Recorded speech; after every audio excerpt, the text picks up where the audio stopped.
10 more, I'm sure, and bringing us all together to celebrate creativity, art, film. This is amazing. So thank you for being here and for joining us.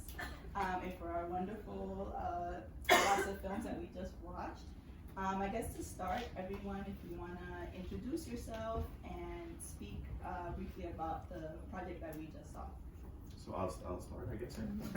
Hi, I'm Alec. I'm the director of Symphony Pathétique. Avec Symphony, you see the two girls singing this weird theater thing. Yeah, I'm from Montreal, Quebec, and the show is written by the two actresses, Lisanne and Daphne, who are two good friends of mine. And so we saw the second episode, so maybe that's where at first it's kind of right into the action. So like, just to make it quick, they're entering a contest, so they have to do like a little presentation video. So that's why there's two weirdos following them. So just to put in context, that's why. So it's 7 episodes of like 12 to 15 minutes, and yeah, that's it. Hi, my name is Jack Maxwell. First of all, thank you for coming out to support artists and fellow filmmakers. Thank you very much, everyone. I was the one who created Spirit Quest. As you could probably see, I was in that. I put myself in it. Very convenient casting. I used to host a show called Booze Traveler on Travel Channel. But I got cancer, and the show got pulled because they figured if he's dead, he can't do the show. Sure. But I lived, and I wasn't going to ever die, but that's how networks work, I guess. But with Meredith's help as producer-director, I wanted to create a similar kind of show to show them I was back. I did a 1-hour show, but this is cut down to fit film festivals, so the rhythm and the pace are off a little bit, but this show, the reason I did it as opposed to just cutting together old booze travelers is to show it's more about the person and their particular story instead of the drinks. How many times can we say, oh, it goes in there and comes out there? You know, we did that a lot on the show. Breweries and distilleries and things like that. So this is my attempt at a comeback, if you will, or to at least show everybody that for those who like the show and for networks and streamers and cables, that we can do this again. We did this for maybe 1/12 the budget of a Booze Traveler episode, just to put it together. But I think we had a good time doing it for sure, and we showed the joy of people and what happens when you get together with someone, whether it's a stranger or a friend, over a couple of cocktails. Thank you.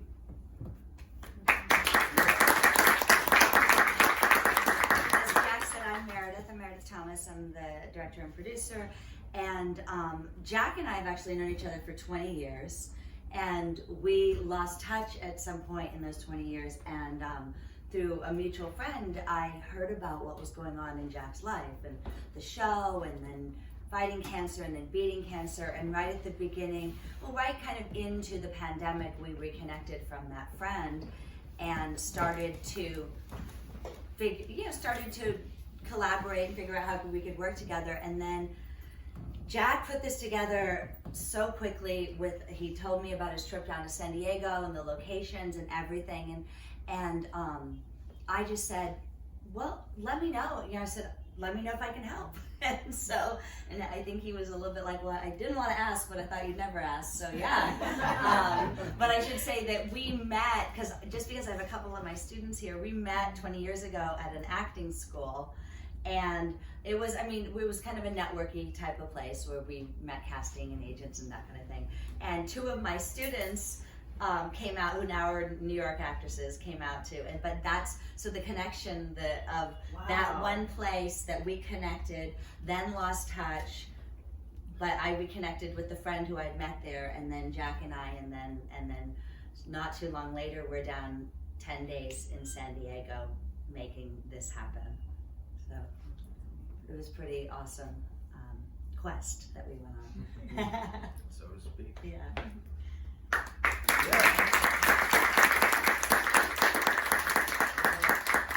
Hi everyone, I'm Dionne. Together with Sam, I made Q-Train. It's a 5-episode web series. This is the first episode. We made it together. We did a lot of things. We produced it, directed, wrote it, I acted in it, and as you saw, and edited it as well as doing the music. And it's kind of based a little bit on my own experience. I am still a DJ, and I later in life realized that I was queer, started dating Sam, and basically came up with the idea for making a series that was kind of about that. I mean, the other 4 episodes go more into like her dating experiences, which are different from mine, but yeah, we wanted to see more content out there about, you know, queer women specifically, and so we thought, let's just, you know, make it and do it ourselves. So yeah, here we are.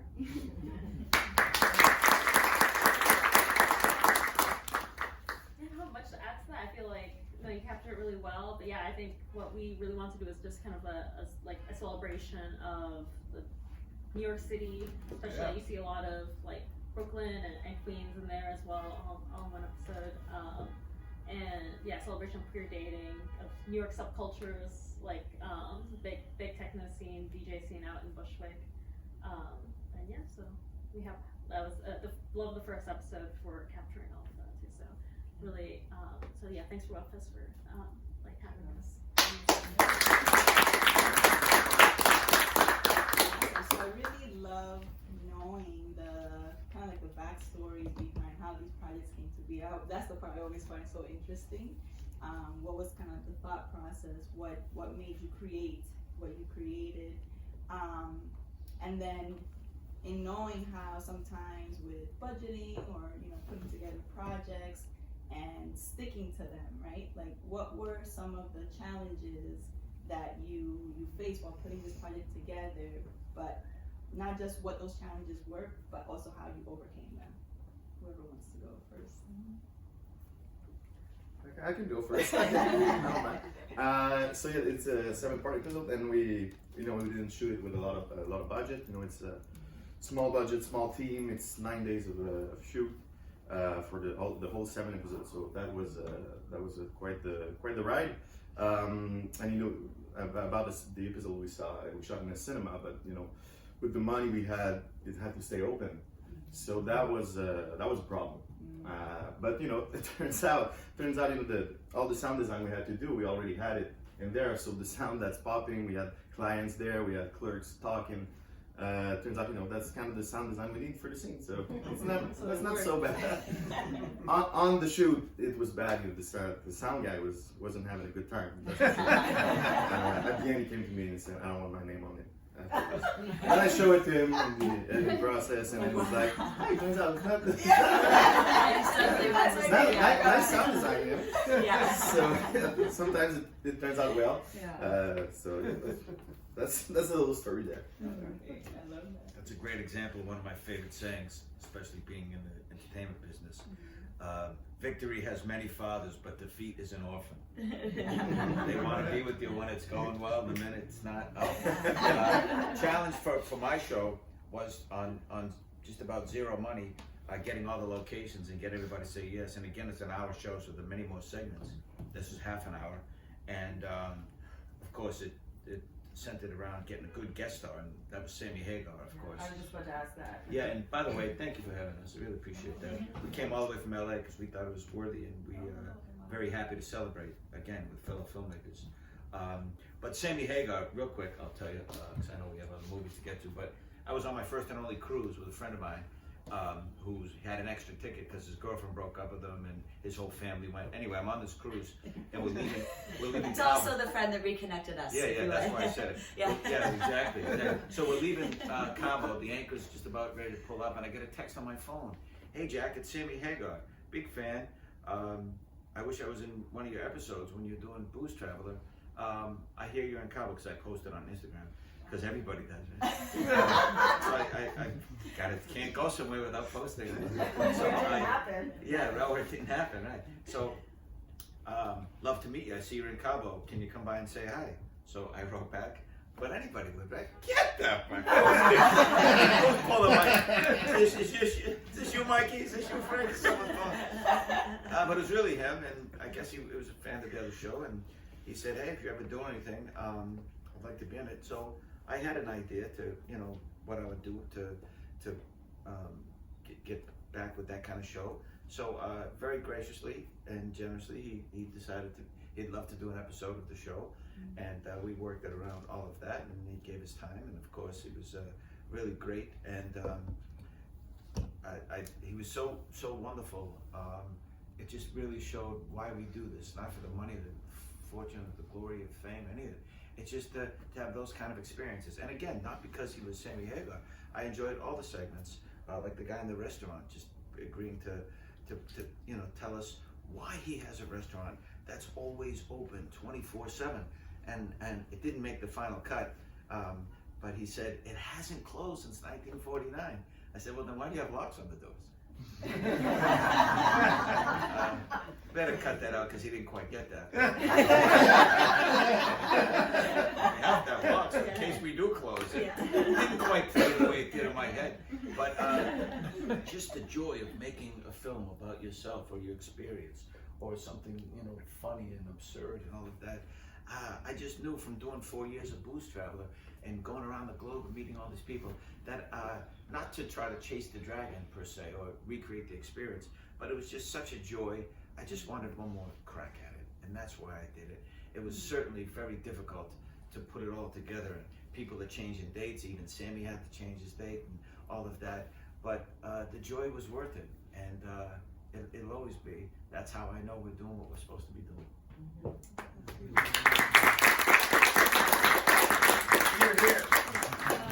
I think for us, biggest challenge is of course budget. I feel like for probably any indie filmmaker, we funded it ourselves, and we had just a tiny team basically with people volunteering their time just because they are passionate about film.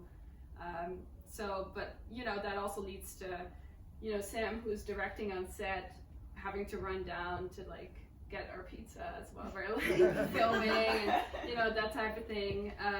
But it's also really fun. It's really fun to make it with people who are there for the reasons that we are making it, which is just a love for film and for collaboration. So yeah, I don't know. How would you? I was gonna tell a less uplifting story. What were you?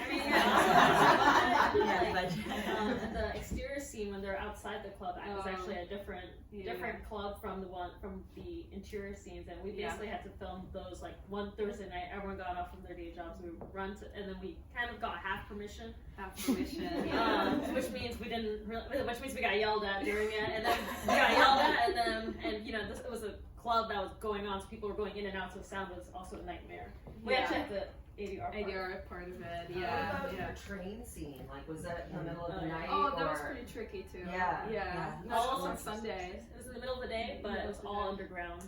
Oh, and okay. we definitely had a lot of shots where we accidentally went above ground. We're like, oh, damn it. So we took the train all day that day. Yeah. But it was just us and sound person and our makeup person. And DP. Yeah, our DP, of course. Definitely running gun. Yeah. So before I open it up for questions, I'm curious to know, because your projects have multiple episodes. We only saw a piece of it, but are there any episodes in particular that stick out to you in your project, whether it's a favorite moment or favorite memory, or which of your episodes in particular do you feel closest to? I don't want to say closest to, because it's a weird episode, but the one after the one we saw earlier, the singing coach, he says, I'm going to get you some gigs. And in the next episode, they get a gig in a big house, a big mansion in the suburbs of Montreal. And it turns out it's a theme, a 16th century orgy, So that's the episode I'm the closest to. That's what I want to say. No, it's a fun episode, and I'm really proud of how it came out. I love that. Yeah, we don't have any other episodes as of We have yet. segments, yeah. Other segments, of Yeah. course, that we love, but you have to kill some of your darlings, as they Yeah. say, right? Your little darlings. Some of those darlings had me in them. But one did. Yeah, Good. yeah. And I cut it and never heard the end of it. I was happy not to be on camera. I'm just kidding. It's not true. But you know, I think looking back, since you asked that question, I think the moment that kind of sums up the joy of the experience is the fake out on the roller coaster. You know, it's pretending that's the fun thing, that's the excitement, but it's not that. It's really just being with another person, having a drink and sharing some laughs. You know, it's not about the ride, it's the ride of life, you know? And when I put that together, I don't think I thought about that. I just thought it'd be a fun little going into commercial thing to show that not everything is what it seems to be. And it's not about the activity, but it's about who you do it with. So that's why I wasn't just trying to be funny. There's a bit of poignancy in there as well. So I think that's kind of what the show's about. You could go out to these other places and have all these drinks and do all these fun things, but it's only about who's in your life that matters. Absolutely, and I think that translated very well with the segment that you had with the different people, because you could tell, it was hard to tell if you knew them for a long time or if you just met them and you collaborated on something. And I think that your spirit definitely comes through in how you interact with people. Like, there's something very genuine and warm about how you're interacting, sharing a drink with someone. And like you said, it is less about the drink or what's going on, but more the conversation and like that person-to-person interaction, which is so beautiful to see, especially because, you know, now in a very digital world, you know, we're all kind of siloed, and so to see just two people enjoying themselves, like, I feel like it translated very well in your show, so that was very beautiful. Thank you for saying that. I really appreciate that. You know, it's nice to hear that you didn't know if they were friends or strangers, because, you know, as the cliche goes, a friend is just, you know, a stranger is just a friend you haven't met yet or something, you know. And I wanted to it's about the human connection, right? Because we're all doing this, and we don't problem solve, we don't socialize, because we're, like you say, siloed. That's such a great word. And I wanted to show that the spirit of human connection is really what we're all looking for. That's the spirit quest, not the drinks. That's the subplot, right? But we're all just looking to make a connection. And I don't know if we achieved that exactly how we wanted to because of budget and time, but that was the goal anyway. No, I think it definitely did. Future? Thank you. Do you have one? No, Thinking about I it. feel like I like all of them for different reasons. Yeah. I think like maybe the second episode, which were just because that was probably like the biggest challenge in some ways, because it was our just biggest in terms of production, just biggest cast on set. We had like tons of extras in a tiny hot bar on a hot day, and we somehow pulled it off. So it was also it was great just to see kind of the team coming together, and everyone volunteering their time and really putting their all into it. So maybe just for that reason. Yeah, I agree. I think for me it kind of depends on which one I've been working on the most recently. That's like my least favorite usually. But I think what was really sweet was when we were shooting episode 4. We were with a whole new. It was kind of in the early days when we just started shooting, and no one knew each other on set. But then it was just very sweet. Like, everyone had such a good time on set, and even though we were kind of delayed because, you know, our DP was working with the gimbal and it wasn't working, and so everyone was waiting for a while. But then at the end we were shooting a scene outside, and basically everyone was allowed to go if they wanted to, but they all wanted to come with us outside. And then after, they all wanted to stay and grab drinks with each other, even though we were like, you really don't have to, but it just showed that everyone was having a good time. And that's nice as a producer to hear that people are having a good time, you know, and Especially when they're underpaid or not paid. yeah, exactly. Yes. Right. Exactly. Well, if anyone has questions or anything that they want to share and ask our special guests, film. Yeah. I just had a question for Symphony Pathétique. Yes. Is that right? Yeah. I took French in high school. But since that is, I assume that you're both bilingual. Yeah. So I was curious who did the subtitles and how. It's not me, the production company, but we and the writers we checked it just to be sure that some jokes translated well, but because like urine spill was such a specific, Yeah. translation. It was really funny, and I was wondering if that. yeah, you it's all talked about it's dégâts de pipi in French, so it's the same thing, but in French that she says in the speaker. Dégâts de pipi if you want to speak to your friends and family. Yeah, and there are specific cultural references, like at the beginning she speaks about like October Crisis, and Oka Crisis is really about Quebec, but other than that, we always find something to just like make sure the joke translates well. So. I thought it landed really well. Like it felt like it was written, not just translated. Yeah, but we had the luxury, I said, to look at it and be sure, like, and we talked about it with the writers to be sure, is this the heart of the joke or not? So that was a fun part. Jack, out of the remaining segments that you had, that I'm sure you'd like for everybody to see, but which one would you be able to? Oh, Meredith. No. I was trying to, my brother has a health food company, and I was trying to somehow get his brand in there. And I think I became a little bit of the butt of the joke. Did I? I said something about, I think in some countries they eat nuts, and then that became the whole, I seemed like the drunken None of blonde at the bar. No, it wasn't that at all. Oh, okay. Here's what it was. It wasn't the joke at the bar. So she plays someone that I'm with my guest star, and she's just happens to be at the bar, and we're just talking over a drink, and none of it's planned or written or anything, I think, which is really important. And she said something that we riffed on, not making fun of her, but just making fun of how people, when they first meet, they are a little bit awkward, like you don't, like your character doesn't do what's really in your heart because you feel societal pressures or whatever.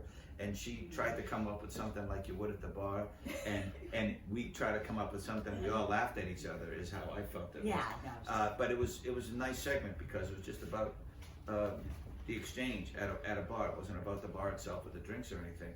There's one, we went to a haunted bar, and that's kind of fun because it's a little cheekier segment. We try to make the segments a little bit different. There's one in a tiki bar, which I love tiki because it's fun.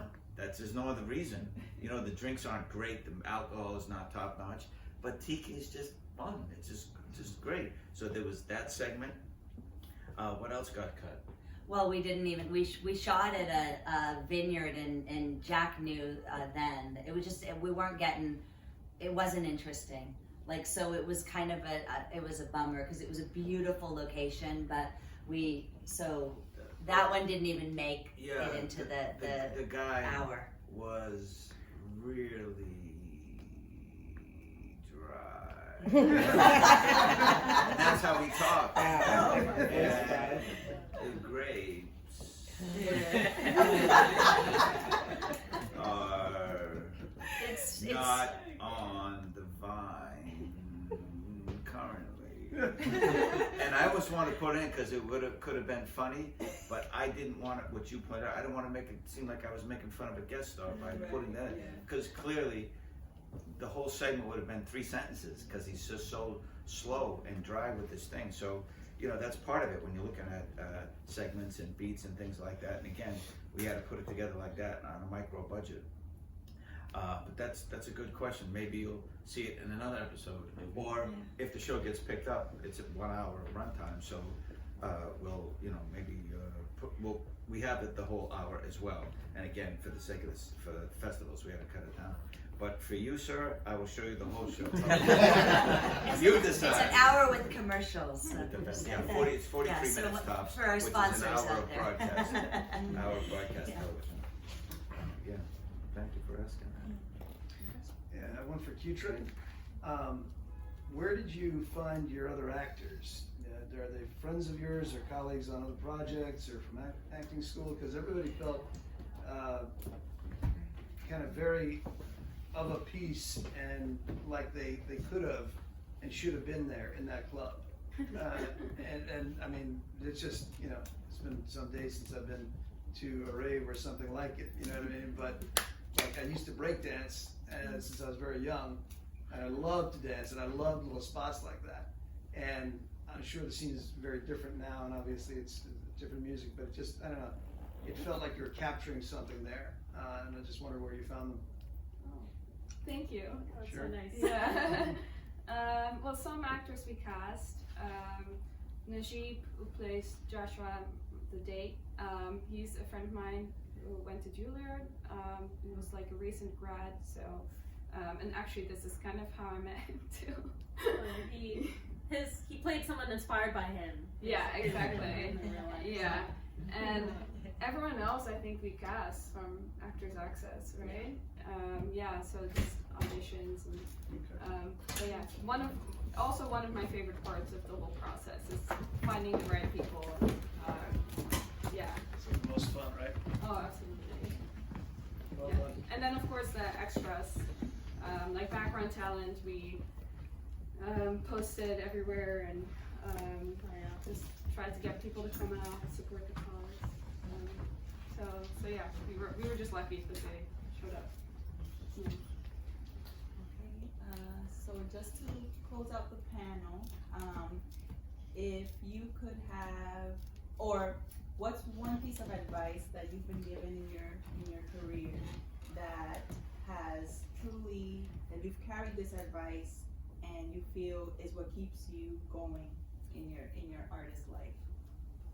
That's a tough one. You put me on the spot right now. Yes. What's the biggest piece of advice I received that I want to give to you? Let me think about it. Well, you know, this is not something that I had for a long time, but that was told to me recently by my girlfriend. Was there, hello. And you know, sometimes when you're in the editing process, you're trying so hard to make something works. And sometimes it's just, why are we putting so much energy in a scene that doesn't work? Maybe we just have to put it down to what the heart of it is, what the heart of the episode is, what the heart of the story is. And sometimes we just get lost in that, well, we shot this, we need to show it. And sometimes, you know, it's drag and drop to the garbage bin, and that's it. You know? Maybe it kind of sums up the kill your darling things. Yeah. So that's my big advice for you all. I certainly don't have any advice to give, but some of the things I've been told over the years, you just kind of piece together, right? Yeah. It's never one sentence or one person that influences you, finally turns on the light bulb. But I think for me, and I might get a different answer tomorrow if I thought about it some more, or even an hour from now maybe, but it's just that, you know, really trust your instinct as an artist, trust your voice, because you have something unique to say that no one else on earth, 7 billion people, no one else could say that like you. And if you try to do it like someone else, or to copy something you've seen, or to impersonate another one, we're losing who you are. We want to, the greatest gift you can give someone is your authentic self. So that's one of the best things anyone has ever said to me was, oh, hey, I love your show, Booze Traveler, not that, no one's seen that. I love your show. Wow, you're just like you are on TV. I'm like, well, of course, because it's me. I use my name because I'm also an actor. So that's how I started out. So, but I tell them, I said, when I put my name on it, I have to be me. I can't try to put on a face or something else. I love that when they say, you're just like that. Because that's what we try to do, you know. Someone once said, acting is putting on different masks. And I think it's taking off the mask we wear every day that we hide behind. So if you can do that and really, again, go back to the word connect, to be yourself, then that's a gift. And I want everyone to be themselves with me, whether it's in art or in life. And I think that was something I put together again over the years, and I strive for. I'm still insecure about it. I'm still not sure. I still doubt myself. But that's part of it too, the human condition, isn't it? So that you see, you get all of it, hopefully. You know, can't capture that in a 30-minute show, but we try. Thank you.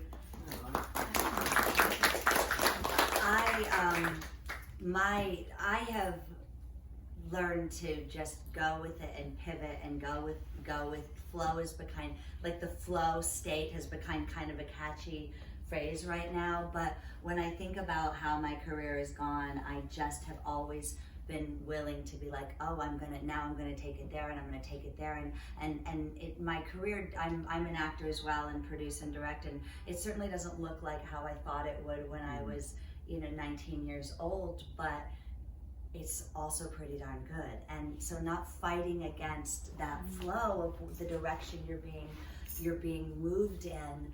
And so I get upset when things get like catchy, and then and I'm like, that flow started to feel too catchy to my mind, like the flow state. And so I was like, well, what does flow really mean for you? And so I like acronyms. So I said, okay, so for me, flow is following what I love, following love over work. So when I follow what I love doing and what my heart goes, hey, I want to try that. That sounds awesome. Then I'm always in that state of flow. And so one minute I'm doing stand-up comedy, and the next minute I'm directing, and the next minute I'm, on a movie. But it never feels like work to me, ever. It always feels like what I love, and so go with the flow.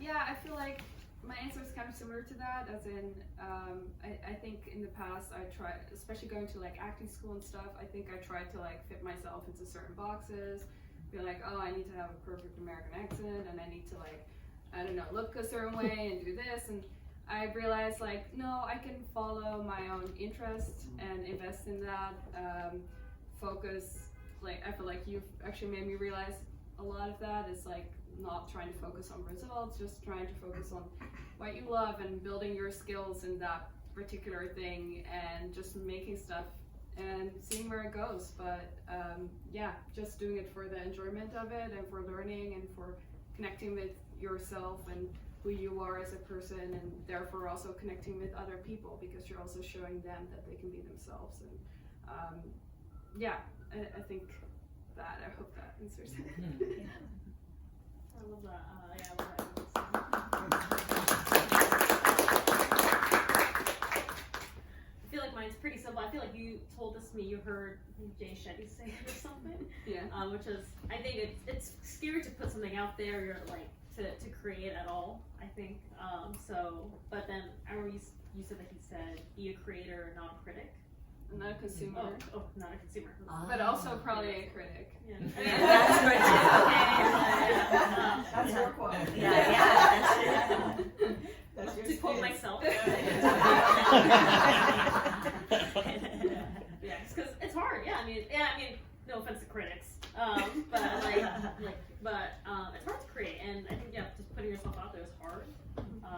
And yeah, so love when we can always get creators together. Yeah, absolutely. Beautiful.